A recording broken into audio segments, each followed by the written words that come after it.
All right, we're ready and we're going live now. We're live.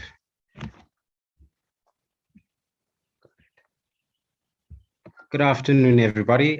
Thank you very much for attending this live stream being hosted by the African Intelligence Studies Collective. We are honored today to have a special delegate who is Mr. Blessed Mangena. He's a Principal Research Officer at the Committee of Intelligence and Security Services of Africa.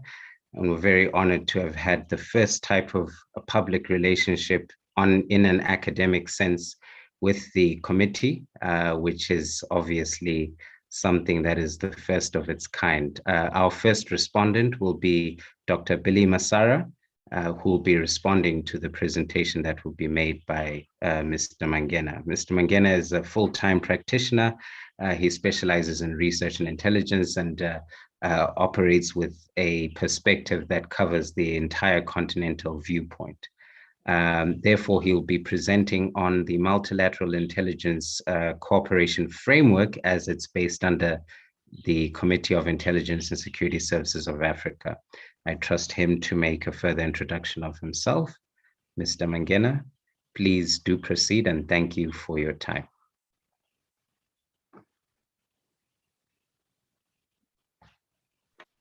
Thank you so much, Mr. Chair. My name is Blessed Mangena. I'm a principal researcher at the Committee of Intelligence and Security Services of Africa, CISSA. I have been with CISSA for the past 8 years, and my area of interest is intelligence analysis and also insurgency intelligence. Thank you so much, Chair, esteemed participants, ladies and gentlemen. CISSA considers it a privilege and honor to be invited to make a presentation to this August panel on the theme Committee of Intelligence and Security Services of Africa and Multilateral Intelligence Cooperation in Africa. I convey to you the best wishes of the Executive Secretary and staff of the CISSA Secretariat. The scope of my presentation encompasses the following: an introduction, origins of CISSA, mandate of CISSA, CISSA-African Union relations, then structure of CISSA, followed by achievements, challenges, and then conclusion.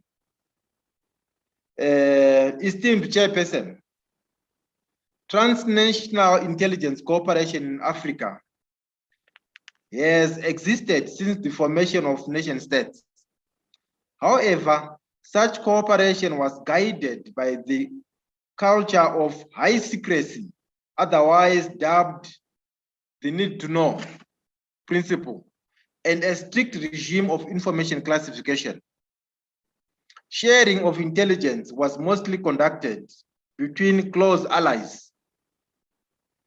Cooperation was mostly bilateral in nature and paid particular attention to the participants' protection of the intelligence shared. Intelligence cooperation was also restricted to addressing country-specific threats and, to a lesser extent, regional security issues. And in most instances, cooperation was centered on regime security rather than human security and the promotion of development. Cooperation was mostly with former colonial powers. Then, esteemed Chair, the formation of CISSA in 2004 radically transformed how intelligence services in Africa cooperated. CISSA is the first of its kind in Africa and a novelty globally. It has provided a unique platform for constructive multilateral intelligence cooperation on the continent, thereby enhancing continental integration on security and intelligence matters. CISSA was born out of the realization that in the complex web of today's security threats occasioned by globalization, the traditional distinction between internal and external threats had become blurred. Consequently, national strategies alone were inherently inadequate in dealing with threats that cut across multiple borders and jurisdictions. This precipitated the largest reorganization or reorientation of intelligence structures in Africa in the form of CISSA to collectively address these intricate transnational threats which needed intelligence to unearth them. Because with intelligence, these threats are easy to address, but they are difficult to detect. So hence the need for intelligence. I am now moving to the origin of CISSA. CISSA was established on 26 August 2004 in Abuja, Nigeria, and endorsed by the African Union heads of state and government at the June 2005 midterm AU Assembly through AU Decision 62. Subsequently, the CISSA Liaison Unit, formerly the Intelligence and Security Committee, ISC, was created and located in the office of the African Union Commission chairperson to function as a focal point to facilitate direct interface with the CISSA Secretariat. Chair, CISSA is a pan-African advisory body of the African Union. It is made up of the security and intelligence arms of 52 African nations. Eritrea, Seychelles, and Morocco are yet to join. CISSA membership is open to member states of the African Union. Distinguished participants, the establishment of CISSA is a culmination of events that took place in Harare on 7 March 2004, when the Zimbabwean security forces, in collaboration with their South African counterparts, captured a plane load of weapons and mercenaries of various nationalities who were on their way to stage a coup in Equatorial Guinea. This incident became a wake-up call to all the heads of intelligence and security services of Africa that no state, no matter how powerful, could single-handedly achieve national security without cooperating with neighbors and collaborating with other intelligence and security services.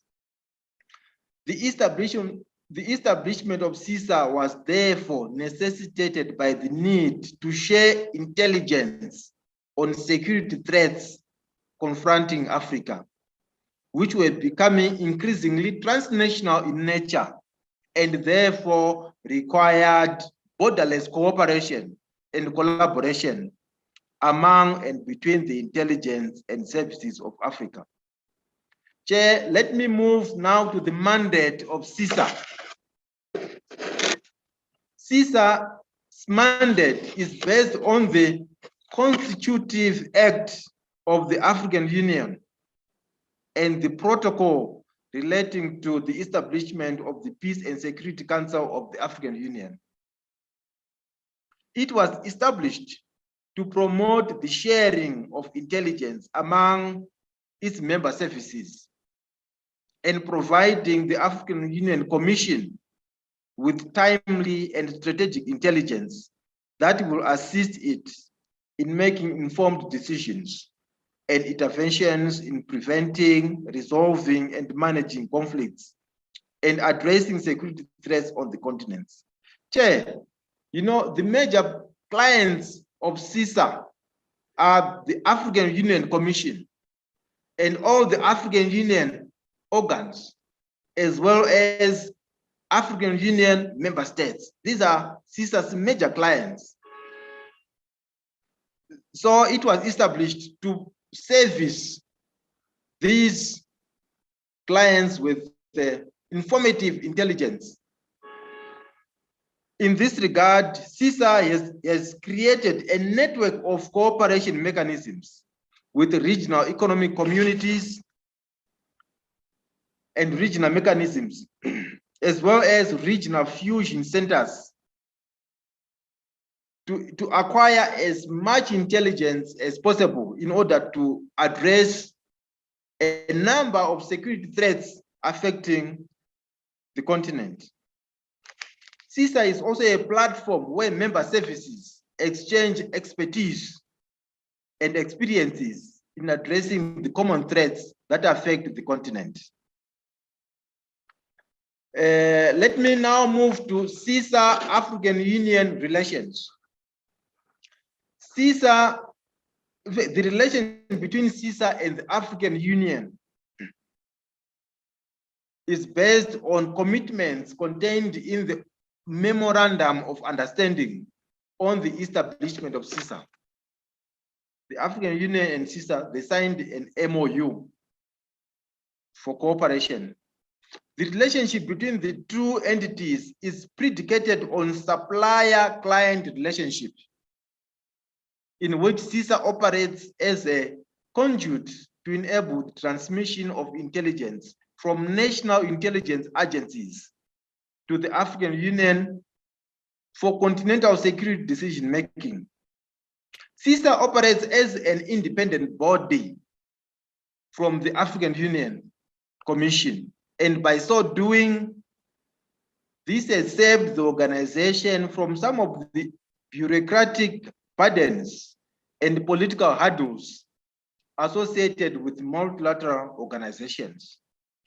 Confidence building has been able to take place and relationships built between practitioners without always having to revert to political positions.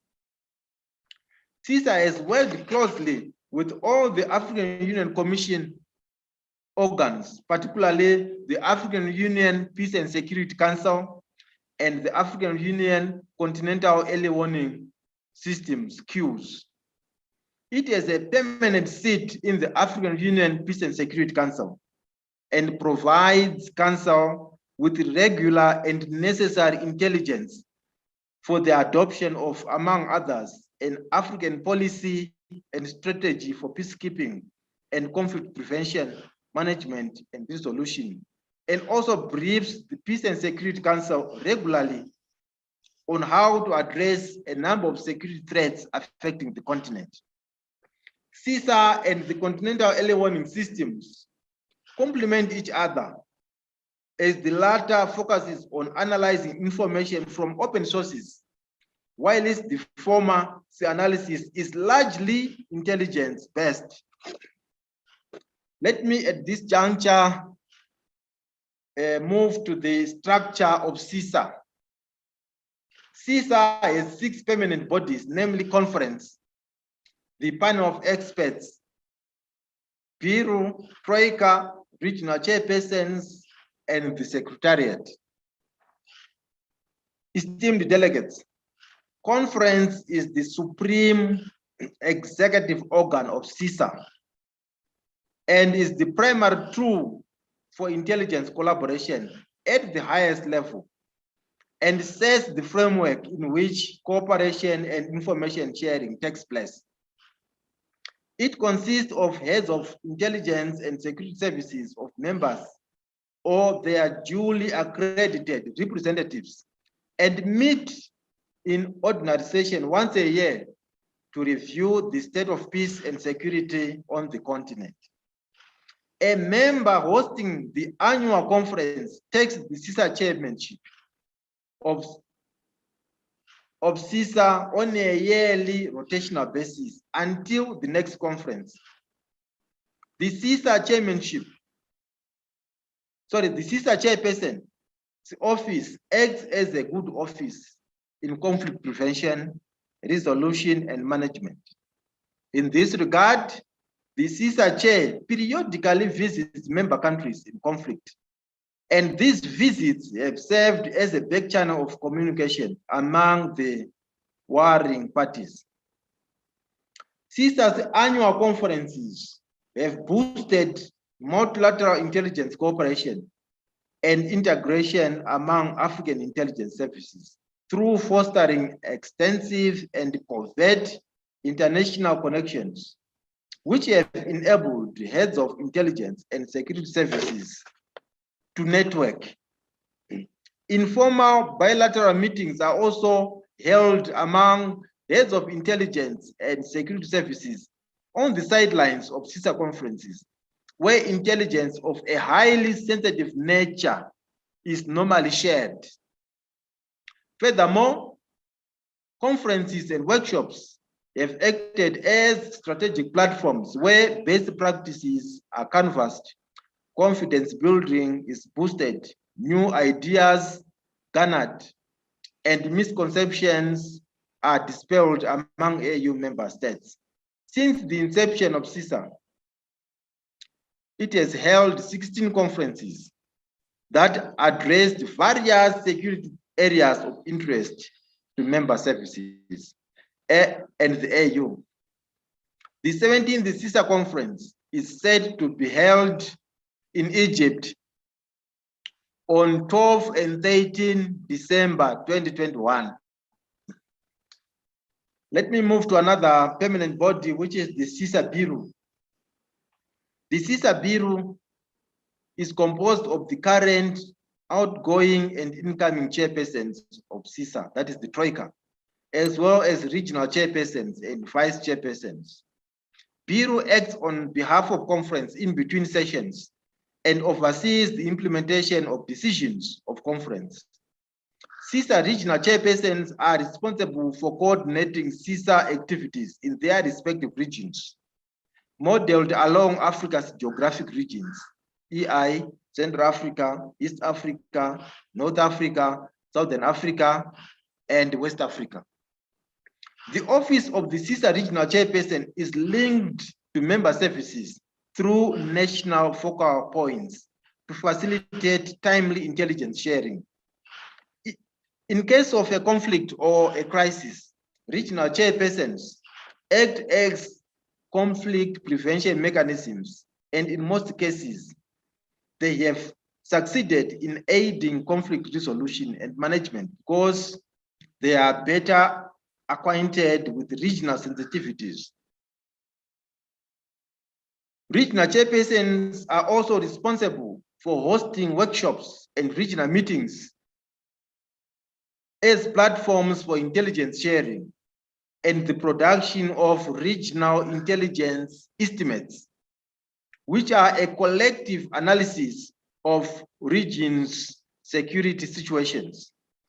The regional intelligence estimates from the 5 CISSA regions are compiled into the continental intelligence estimate, which is shared with the entire CISSA membership and the AUC chairperson. The continental intelligence estimate and the regional intelligence estimates are produced annually. These two intelligence products have been of immense value to the CISSA member countries and the AUC chairperson in interpreting the continental security landscape and the formulation of appropriate responses to manage emerging conflicts. The continental intelligence estimates and the regional intelligence estimates have also contributed to national decision-making on regional security issues, as well as on foreign policy formulation.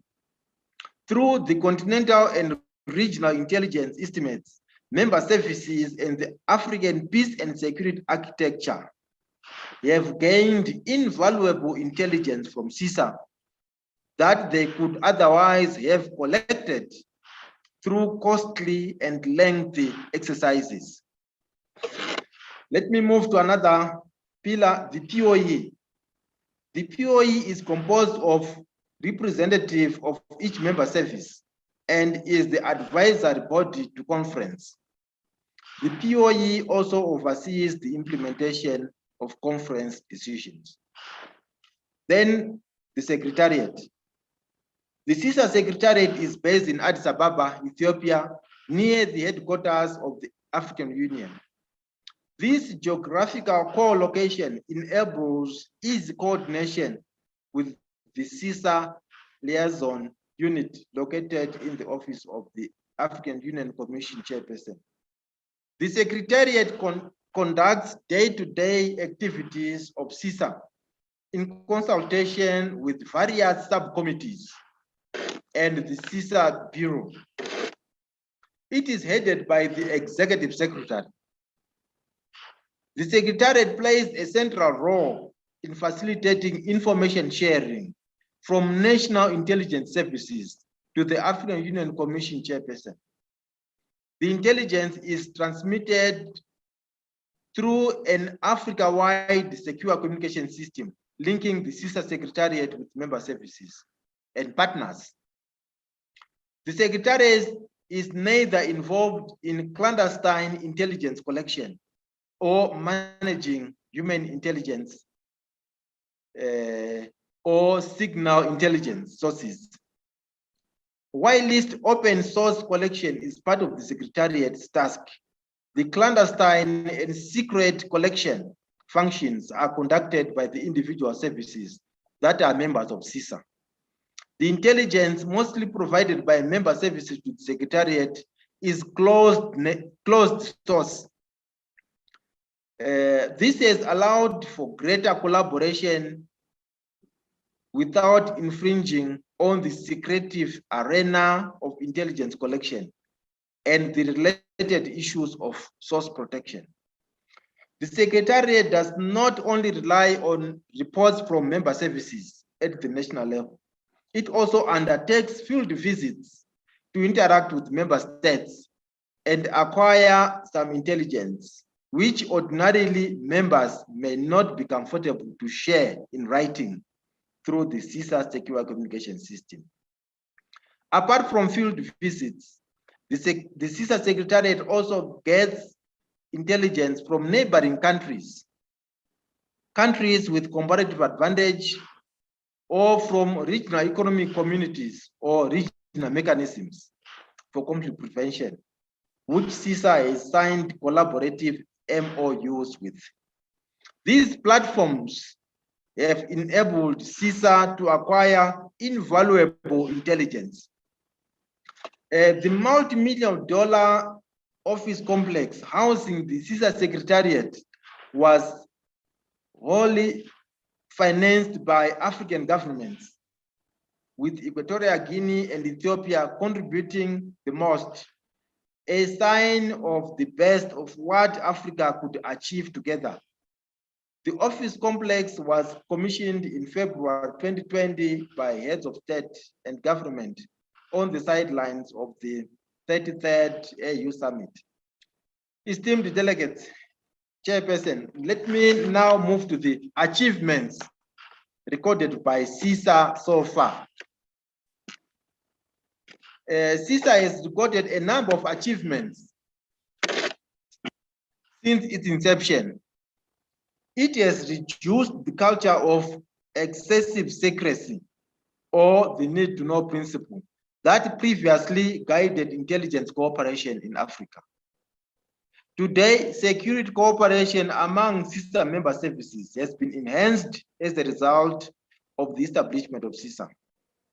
CISSA has also helped in enhancing the AU's capacity to address various security challenges affecting the continent by availing invaluable intelligence products to the African Union Commission, as well as periodic briefings to the African Union Peace and Security Council.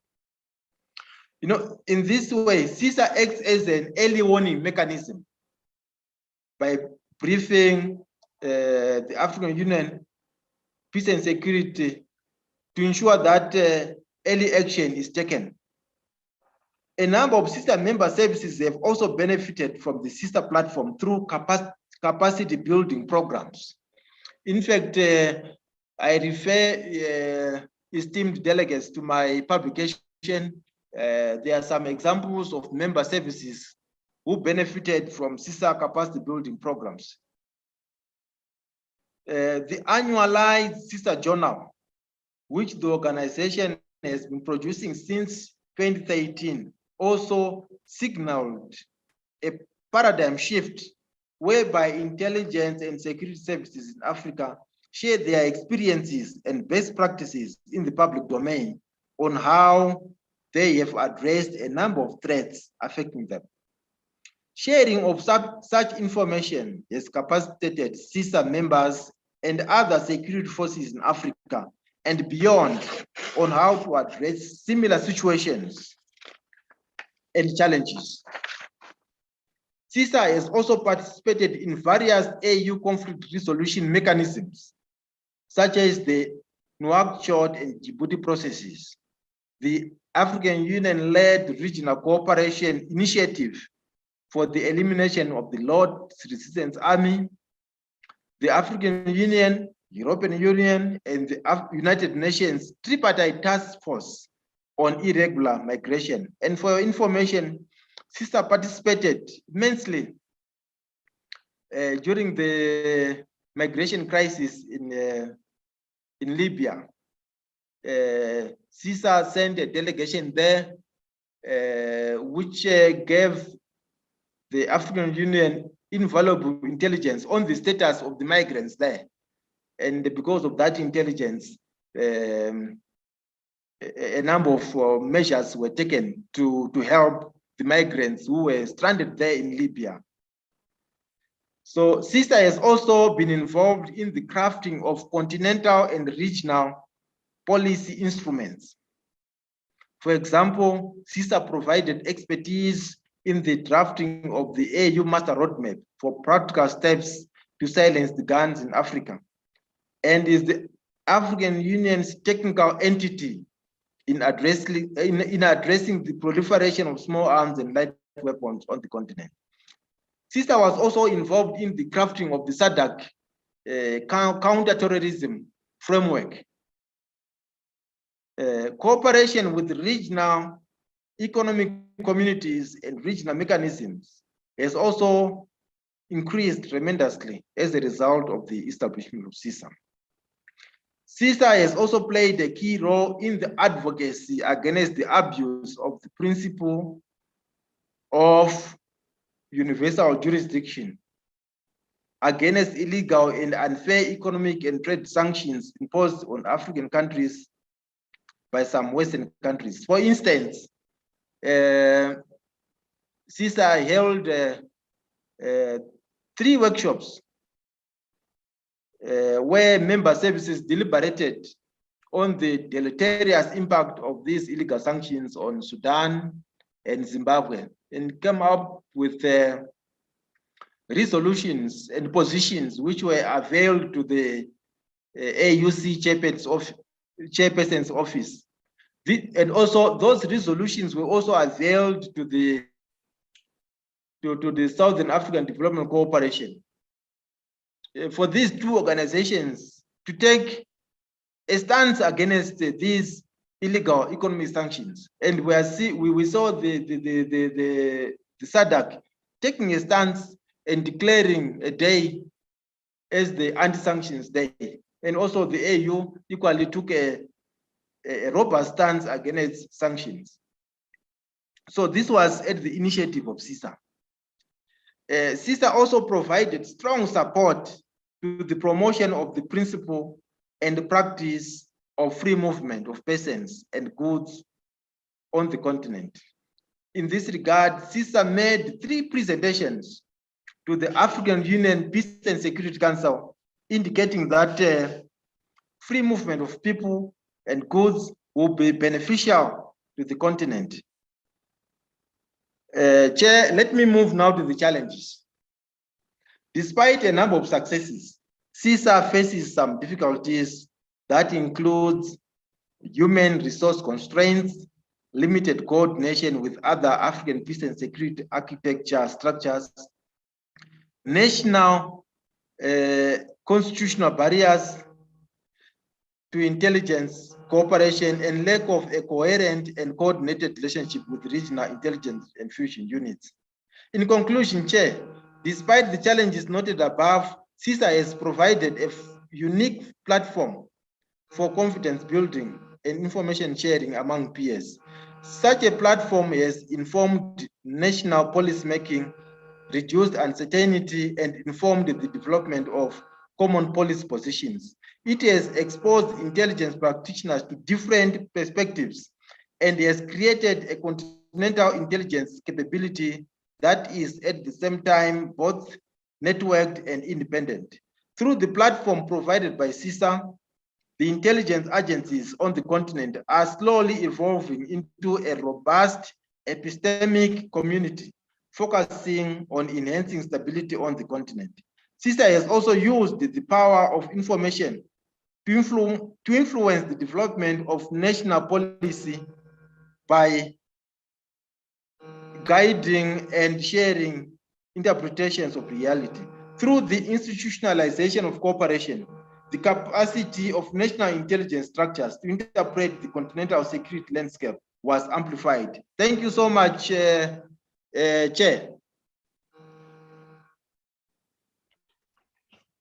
Thank you very much, Mr. Mangena. This has been a very, very extensive conversation. We're going to have an opportunity for all our respondents to make their queries and questions, but I would like to start with Dr. Billy Masara, who is almost a postdoc scholar who is focused on intelligence cooperation himself and quite a lot of regions. And we're looking forward to his upcoming publications as far as that is concerned. But Billy, I'm sure you have some reflections here and also some very direct questions for Mr. Mangena, which we would like him to respond to. Please do proceed. Thank you for the opportunity. Well, my colleague made a very interesting presentation, but there are a lot of things that we might focus our attention on. But at the moment, if we are to look at the conference as the top action body, it reserves the prerogative to decide who CISSA cooperates with. So now the question that arises, therefore, is there is a limitation where CISSA is not allowed to cooperate with countries outside of Africa or even institutions outside of Africa. Is that not so much of a limitation in because we find that intelligence or security challenges, rather, they are very, very dynamic, and they might just not be limited to let's say to the African landscape. Sometimes they also, you find that, for example, through the Intelligence and Security Committee, which is now the CISSA liaison, as a department, it has the power to for example, to collaborate with Interpol and other, the EU and other institutions. So it gives it a little bit of power also and a little bit of reach. So by limiting CISSA's reach to only Africa, is it not enough of a limitation on itself? And if not, is there a possibility that CISSA can actually be open not to participation? I know that some Western European countries have been invited to the conferences to participate in open sessions, but I mean in cooperating intelligence, not through the CISSA liaison committee, the former ISC, but with CISSA directly. Do you see that happening in the future? That is the first question. Now we have to discuss more about the challenges of CISSA later on, after I get to hear his response on this. Okay. No, that sounds like a straightforward question. Mr. Mangena, would you be ready to proceed, or can I load you with another question? Maybe... let me proceed with this one. Yeah, in fact, Billy's assessment is apt. You know, by not cooperating with some extra African partners, it's a very big limitation. It's a very big limitation. Why? Because in today's globalization, threats are transnational in nature. a threat which can affect, like for instance, the COVID pandemic. It's a global threat. Even human trafficking, it's a global threat. So it's a big limitation, and CISSA is looking forward, is looking into this issue to ensure that this gap is filled. There have been some current deliberations within the Secretariat on how we can expand the scope of CISSA and cooperate with extra African partners. So CISSA is seized with this issue. It is seized with this issue, and I'm sure it will be addressed. Thank you so much. Okay. Now moving on to the challenges. CISSA has been referred as a silent pillar of the African peace and security architecture, but at the same, it has also been accused of competing with queues of the continental early warning system. I know if we are to understand the two institutions, they are different in a number of ways. For example, CISSA provides strategic intelligence to the chairperson, and in so doing, it provides intelligence to the Peace and Security Council, whereas the queues provide early warning information, intelligence, and courts. So when you look at CISSA and queues, they are in a way different. For example, how one primarily focuses on intelligence and the other refuses to associate probably with word intelligence and opt for information. And the type of sources which are used is mostly for UMIT, and the other one open source intelligence. But regardless of all these differences, there are some people who still believe that the two are competing for influence. I understand that queues sometimes send information to CISSA for verification purposes, probably 85%, as my brother Mangena would say. So now, but that doesn't dismiss the idea that these two institutions are somehow competing. So how further can we actually clarify the two positions here that, okay, fine, these institutions are not competing. These are just complementing each other, because that is the theoretical position which is available. But it might be different on the ground.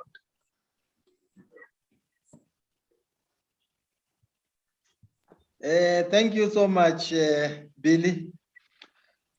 On this issue of CISSA competing with the queues or the queues competing with CISSA, I see the two institutions as complementing each other. Why?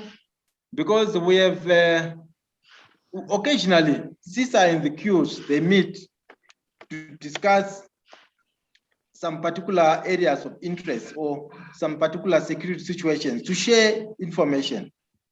So, and as I have alluded to in my presentation, the queues predominantly uses open sources, while the CISSA predominantly uses closed sources, UMINT and signals intelligence. You know what happens is the information from the queues, we know that these days you can get intelligence 85% or more from the open sources. But the other intelligence which cannot be obtained from the open sources, that is where CISSA now comes in to complement the queues. But at the same time, you must also take into consideration that CISSA also does some open source information. Maybe on that one, maybe we can say there is a bit of competition, because we also do open source information. Yes. But as I see it, the two organizations complement each other more than they are competing. Thank you so much. Right. That was pretty comprehensive, and of course we still have some discussions to go, so we'll come right back around to you, Billy, because I know your list is endless. So you've focused on this question for more than 2 years, so I know you've got a lot in your ammunition. I think that I just want to reflect, first of all, on quite a few things about the difference of what it is that CISSA and the continental early warning system do. I think that in the first aspect, uh, we've neglected a portion of CISSA's work, which has to do with their aspect of capacity building. Now, of course, when we enter human rights conversations, a lot of people are not focusing on this because they assume that it's a lot of spy agencies which are talking to each other about how to break human rights. Now, of course, those concerns are always there. They are legitimate in their own sense.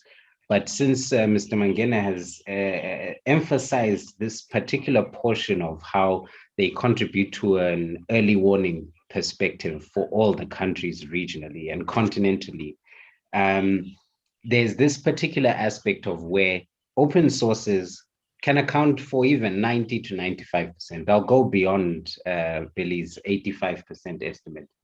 But you will find that some of the reason the early warning system consults with CISSA is because sometimes there's narrative gaps. For example, you may have an evolving situation. The continental early warning system will be able to zone down on actors. It will be able to zone down on the narrative as it has been presented retrospectively of leading events, motivational factors, the current climate and environment, and all the trajectories which can lead to there being a particular incident. However, when it comes to getting into the intimate narratives, into helping the sort of anticipatory aspect of what a certain actor may be considering. Now, this walks into the strategic aspect, which deals with not only foresight, but scenario building, forecasted scenario building that, okay, because now we're informing decision makers. Now we want to build scenarios that this is what you could expect. We're not future tellers, but based on what we've seen in previous events and the circumstances that are facing this individual actor, such and such, this situation is likely to now take place. Which leads me to a question to you, Mr. Mangena, before I allow Mr. Ompa and Buki to also contribute, because we would like some regional representation, but also the young scholars to feature, is that this aspect of capacity building, which is done, one of those which I think CISSA is not recognized for, and which we have some articles developing, is this security sector reform aspect, especially in the cases where active conflict scenarios and you find yourselves building security sectors from scratch. We know of the military section where they rebuild militaries, like what is going on in Mali, Somalia, even in Libya right now, and so on and so forth. And we know of police forces in Liberia being reformed from scratch. But like Billy said, one of the aspects is that CISSA is referred to as the very silent sixth pillar of the African peace and security architecture. So not many people see or know of the work and which is important in building an intelligence security service. But that might be a more foundational aspect, as opposed to people thinking that CISSA is helping people develop new tools for spying, which agencies do on their own.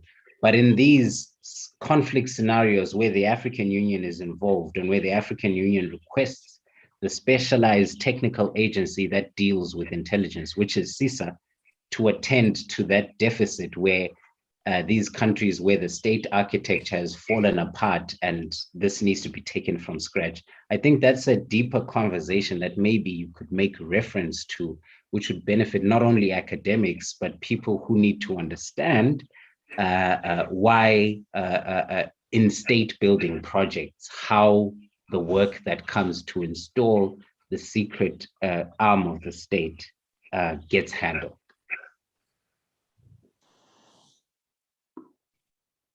Thank you so much, Chair. In fact, you have raised some pertinent observations here. Yeah, CISSA, as alluded in my presentation, CISSA is also involved in capacity building of member services.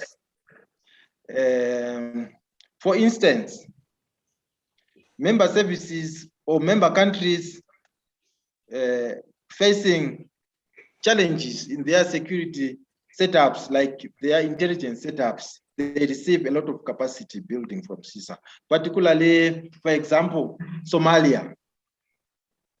CISSA played a key role in capacitating the Somali service structurally and ensuring that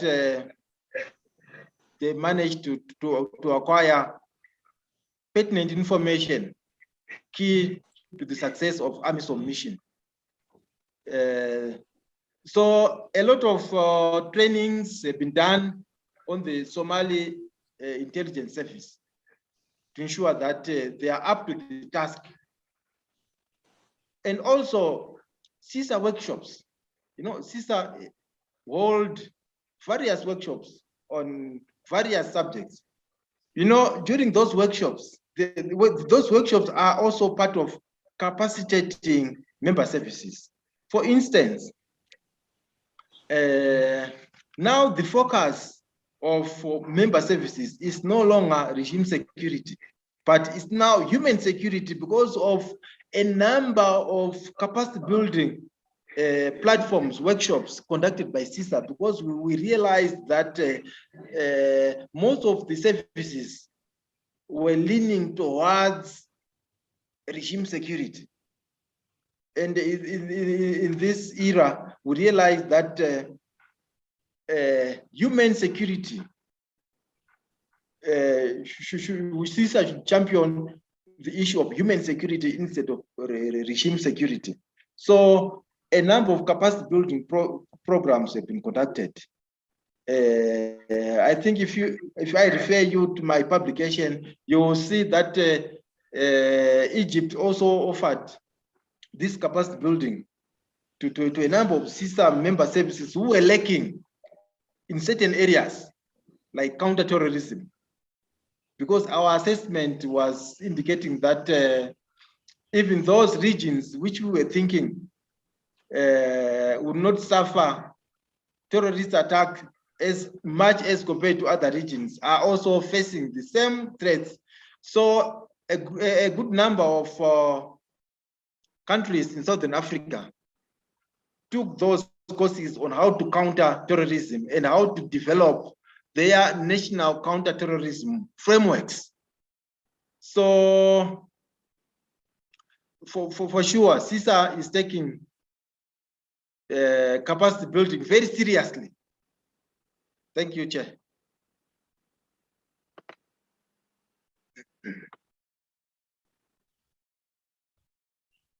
Yes, sorry, the network kind of snapped off there. I mean, this is one of the realities of dealing with our conversation. But I'm going to give an opportunity to Mr. Ompa Malima to, make a few remarks. You may have some specific questions based off of the fact that you have written about some articles referring to intelligence in South Africa and sort of deficits. So you may have a few interests to ask Mr. Mangena directly. Ompa, if you could please proceed. Afternoon. Sorry, I joined late. I had even forgotten that there was an event because there's so much going on. So I'm more concerned with the practical things here. For instance, in Ethiopia right now, there's a civil war, there's an insurgency, So then what is the role of CISSA in that? And it's more concerning that Ethiopia is the home of the African Union, including CISSA. So I think that should be an issue for concern. It's something that we definitely cannot ignore. And then the other issue is the question of early warning systems. Mr. Mangena mentioned something to do with capacitating SADC or their counter-terrorism center. But look at the situation now in Cabo Delgado, for instance. There's an insurgency, there's extremism. In South Africa, we also had the July riots. Even now, we don't have much information in terms of what caused it and all that. So it seems like this need to know principle is still in place, to be honest, because you also go to Zimbabwe, you see the same thing. You go to places like Uganda, you see the same thing. So yeah, I think it's important that we discuss these practical considerations as much as, yes, I mean, the work of CISSA is actually quite good, as you're seeing it in your paper. You raise very valid points. I'll stop there for now. Thank you.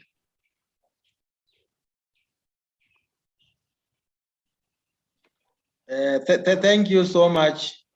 In fact, you really raised some pertinent observations here. But CISSA, as I have alluded to, it's a platform which enables member services to share intelligence and also to share that same intelligence with the African Union Commission.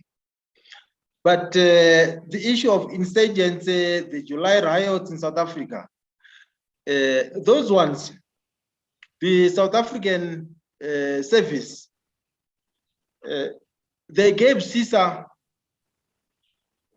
a very good brief and scenarios on the July riots. And also the issue of Cabo Delgado,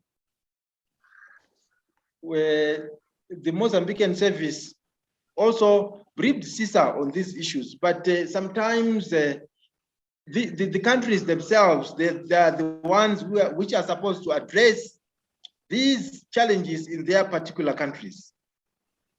You know what happens is the intelligence sometimes is there. Like the Cabo Delgado scenario. The information was there, even in the open sources, that the insurgents, if not addressed properly, it can affect peace and security in the province. The intelligence was there, but sometimes there is a mismatch between early warning and early action. Even the Peace and Security Council, they had this information, this intelligence. CISSA, we briefed them on several occasions on the security situation in Cabo Delgado. We briefed the Peace and Security Council, but after those briefings, we see that no early action was taken until the insurgency became too powerful. That is where we see now SADC running around, the AU running around. So the information will be there, but the mismatch between early warning and early action. So there is need for political will in member countries to address some of these situations. As CISSA, we would have done our job to inform the continental architecture. We inform the member services of what we are projecting, but it's up to the member service now to take early action. Thank you so much. Or even on the Ethiopian situation, CISSA has also briefed the Peace and Security Council on the scenarios. But sometimes lack of political will with member services, among member countries, which derail all these things. Thank you so much. Please go ahead, Ompa. Oh, and thank you for your response. And yes, your response actually does make sense. We do need political will. And I think this next question relates to this. I'm framing this in terms of the military intervention in Cabo Delgado. But here, of course, we are talking about intelligence matters. So, and we also making the distinction between, national approaches to security and the regional approaches to security. So then the question here is, so like, shouldn't there be some sort of mechanism for collective defense, but in terms of intelligence, and maybe putting those early warning systems to good use, maybe trying to intervene even before the legal interventions are actually done. because one of the problems that I've realized is that for states to intervene militarily, they need to have permission from the UNSC and all that kind of stuff. But with intelligence, you know, that's a different kind of world. So then can't there be some sort of collective responsibility, or like some sort of collective action, and without depending on that specific state, but in the interest of protecting the continent itself, you see, because the problem might be that if we continue saying that a state needs to decide this and this, but we also realize that some states are actually dysfunctional. They can't even decide on that issue. And one of the problems with the continent is that we always talk about sovereignty, you know, and I think we are actually overusing that, because sometimes there's no sovereignty, but we talk about sovereignty. So then shouldn't there be some sort of action on the security front? Yeah. Can I chip in for the question, if you don't mind, Ompa? Yes, please. Okay, so I think that also another unknown aspect about CISSA, I know that Lauren Hutton has written about it. CISSA also, of course, when it is at the African Union, is operating within diplomatic circles. So another aspect of its communication protocols and cultures and procedures is a backdoor diplomatic channels. Now you'll find this with any other embassy that is operating in an embassy and in an ambassadorial city, or so on and so forth. And since Ethiopia is the ambassadorial city of Africa, well, one of, because you can look at the economic strong points of each region to sort of find that dynamic also at work, I think that communication is there. The early warning aspect is there, and there's communication backdoor channels. Now, sometimes when we discuss political will, something that I also notice about our discussion of political will also comes with how much do we know about the secret issues that the political actor has to consider. So sometimes when you have early warning, but it's not corresponding with early action, right? I know that I'm an academic and I shouldn't be projecting, but I'm going to project because that's all you have in terms of information at the moment. And one of those projections is that some political actors as decision makers, they pause. They've got other issues to consider. And the timeline that they're operating with is that they're waiting to hear from the intelligence professional that what extent has the situation escalated to. So they know their priorities. So sometimes the decision maker has a different priority. The information is there, the structures are there, the personnel are interacting, the personnel reach conclusions. But you also have to accept that the executive also exercises its next level of secrecy. We know intelligence agencies as knowing everything, right? Then when they come into CISSA, they've negotiated how much to share about how much they know. Then beyond CISSA, the decision makers is limiting their information, he or she, their information about what they know and about what they want to do. So sometimes when they give the intelligence request to you to find out, or for you to early warn, they already have something that they haven't told you about the reason about why. They'll give you details, flesh me out all these details, and I need this information on a constant basis so that I'm aware of this particular scenario. And when you tell them the scenario, you may pursue that information as an intelligence operative or officer, assuming that certain aspects or going according to the instruction. Yet people who receive information from intelligence professionals, if you've been working with in the way that intelligence handlers work with their informants and et cetera, you'll understand that the handler makes sure that the information that they ask for also doesn't have leakage due to the work that the operative or the officer is doing to raise alarm to those that they don't want to know.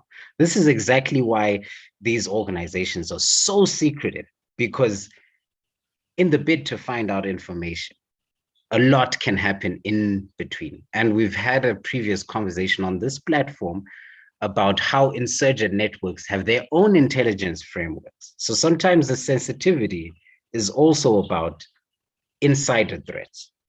Who in here may be leaking information, or if you've been watching your television shows, is a mole, etc., etc. All of those dynamics are open to such individuals.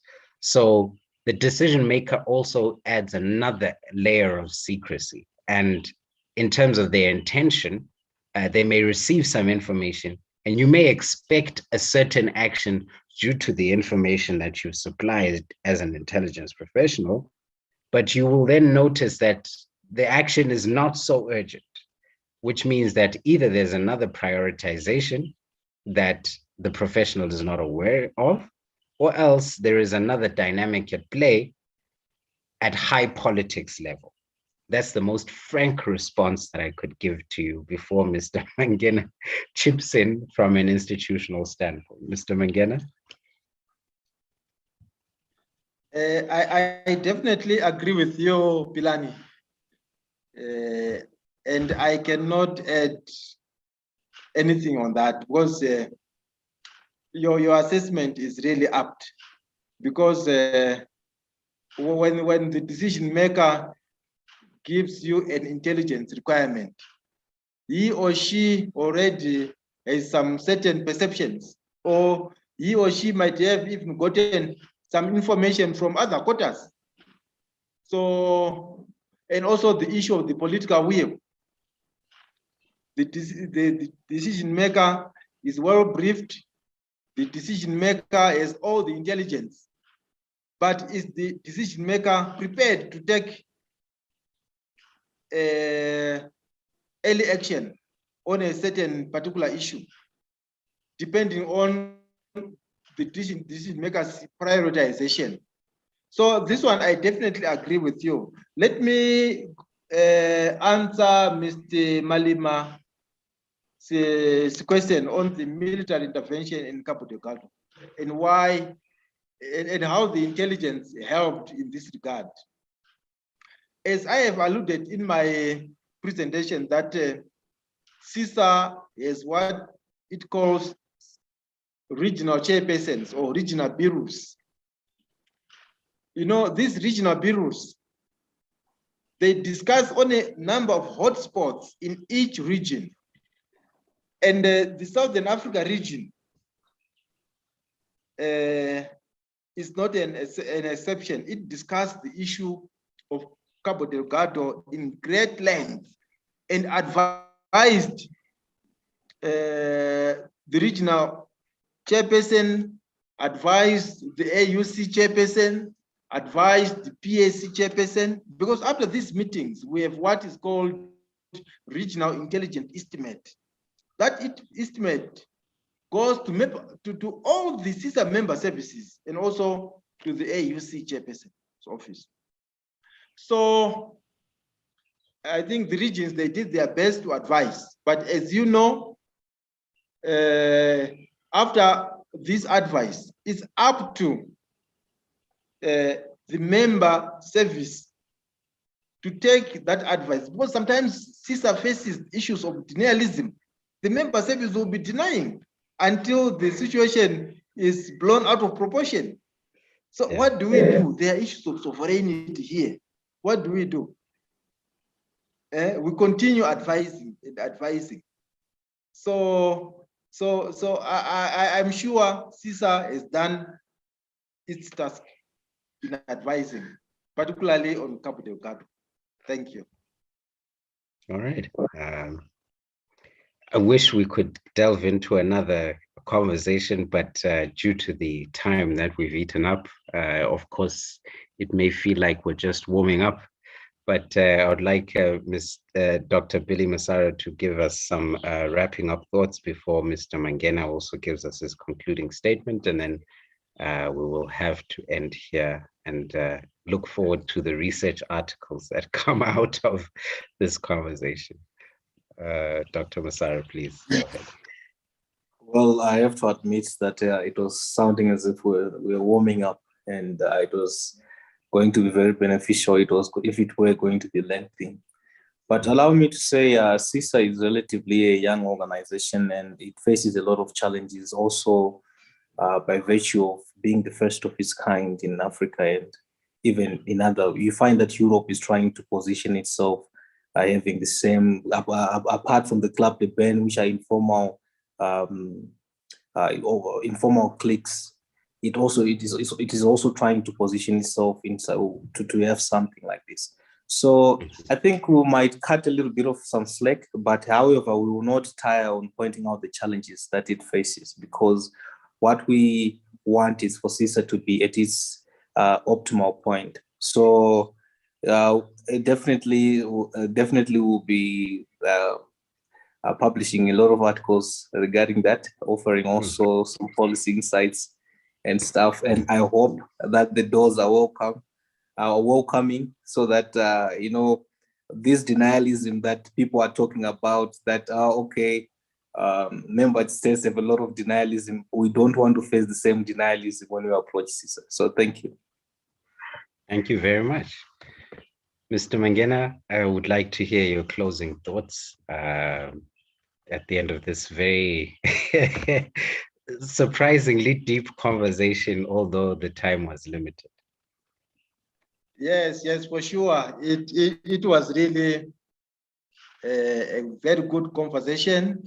And I'm looking forward to you guys from the academia to continue scrutinizing CISSA, and also to unearth some of the loopholes, some of the areas where CISSA can improve.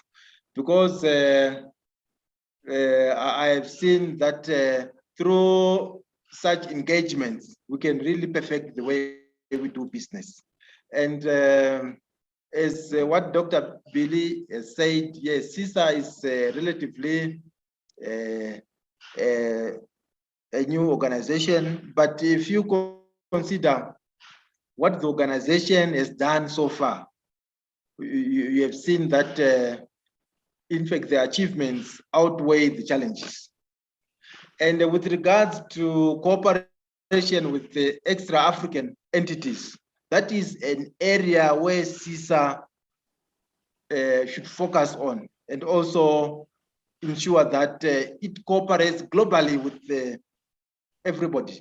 But as you know, cooperation with some organization like the EU, they also have this secrecy clause, which entails that they cannot share their intelligence with some other organizations or some other entities which are not within the EU.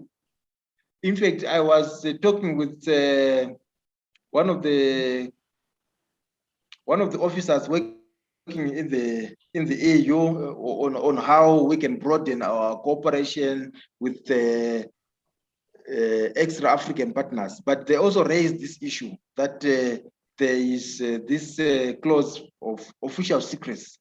So I'm sure all the organizations will see the need for cooperation instead of for this parochial views of secrecy and all the like. So thank you so much, Chair, for giving CISSA this opportunity. It was really fruitful, and I'm looking forward for more engagements with you. Thank you. This conversation, of course, undercuts many issues which are just starting at the brink. I think that one of the biggest reflections we can have on this is that CISSA is under-researched and understudied, and that the opportunity to research CISSA has only just emerged because it started to interact with some very open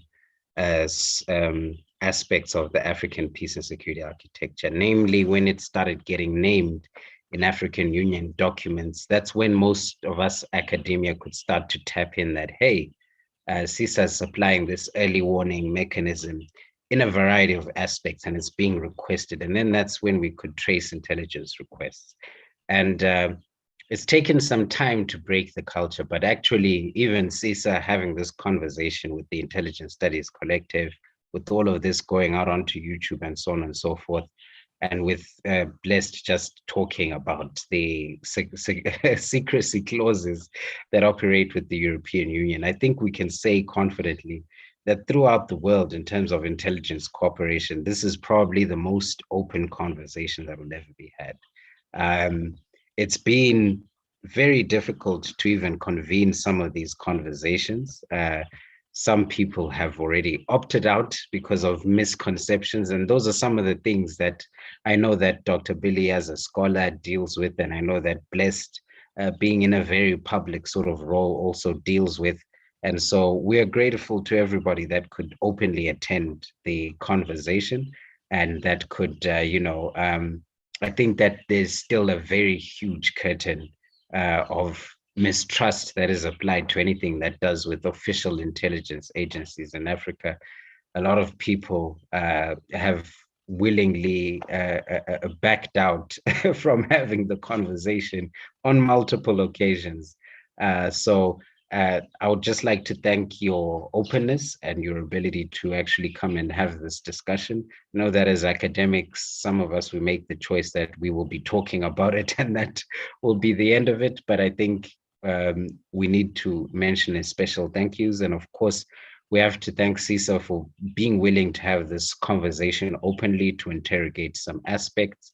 We are aware that there's certain member services which do not approve with open conversations, and so this conversation is a step in the right direction in terms of coming to understand some direct operationalities, especially because the information age requires a lot of conversation, open conversation, in order to understand some sort of scenarios.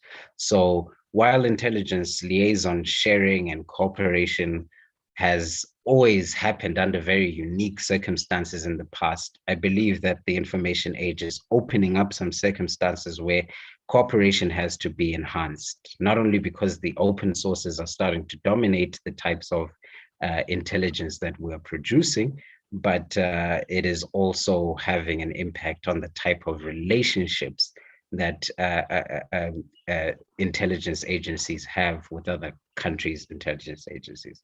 So thank you, Mr. Mangena, for your time, and also to the CISSA Secretariat for allowing you to become a special delegate in our academic conversation.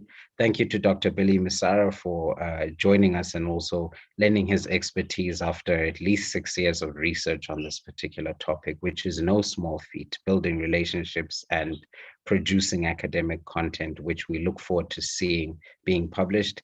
And to Mr. Ompa Malema for stepping forward as a very brave young scholar and contributing to the conversation, asking some very direct questions. And we hope that next time we will recruit a